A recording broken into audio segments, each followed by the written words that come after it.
受到卡努台风影响，东流线交通客船联营处预估台风来袭，风浪将超过3公尺，影响船舶行驶安全。屏东东港开往小琉球的船班，明天全日停驶。大福航运也宣布停驶1天。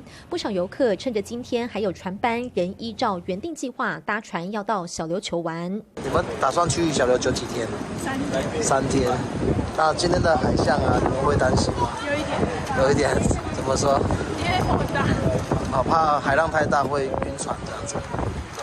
就怕明天停航，船公司业者一早也急忙把物资运送到小琉球，里头装满各种蔬菜、鸡蛋，甚至连轮胎都有。船员忙着推车抢时间将物资送上船，避免明天台风来，船班停驶，影响小琉球岛上居民的生活。